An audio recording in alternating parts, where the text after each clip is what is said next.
একটি রাত, একটি পরীক্ষাদ, আর একটি ভক্তি যা কামকেও পরাজিত করেছিল। এই সাধুকে এই রাজ্য থেকে বিদায় করা ব্যবস্থা করো। গ্রামের অন্ধকারে পুরুষদের মধ্যে ঈর্ষা জন্মেছিল। আমাদের তাকে থামাতে হবে। হ্যাঁ, আজ রাতে। সুন্দরী, তুমি তার তপস্যা নষ্ট করো। আমার কাছে সব বীর পুরুষরা সহজে হেরে যায়।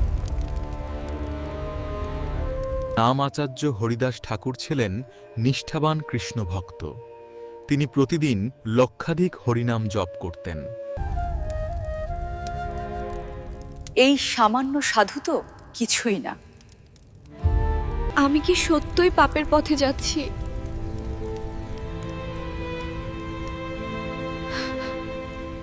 হরে কৃষ্ণ কৃষ্ণ কৃষ্ণ হরে হরে, হরে রাম।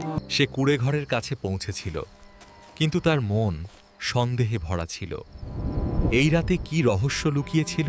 নামের জ্যোতি হৃদয়কে আলোকিত করে।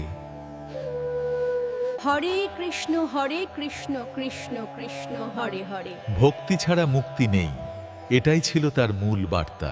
আর কত সময় প্রিয়, আমি অপেক্ষা রয়েছি। আর একটু অপেক্ষা করো, আমি নির্দিষ্ট জপ সম্পূর্ণ করি।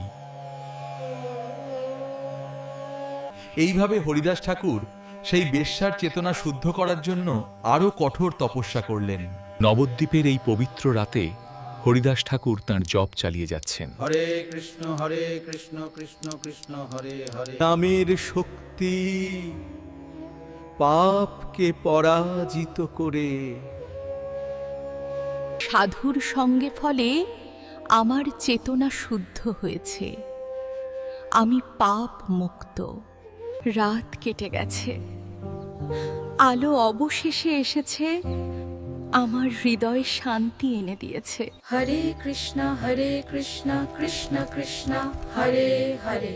ঈশ্বর প্রেমময়, তার নাম জপ করুন। এই হলো শুদ্ধ ভক্তির মহিমা, যা সমস্ত অন্ধকার দূর করে।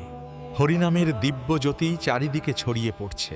ভক্তি পাপকে জয় করে এবং হৃদয়কে পরিপূর্ণ করে। আমি পাপীকে আপনি শুদ্ধ করে দিলেন, আমায় কৃপা করে ক্ষমা করে দিন। হরিনামের মহিমা উপলব্ধি করে নিজের পাপ ও অশুদ্ধ জীবন পরিত্যাগ করেন। অবশেষে সেই বেশ্যা ভক্তে পরিণত হন। সর্বধর্মান পরিত্যজ্য মামেকং শরণং ব্রজ, অহং ত্বং সর্বপাপেভ্যো মোক্ষযিষ্যামি মা শুচঃ।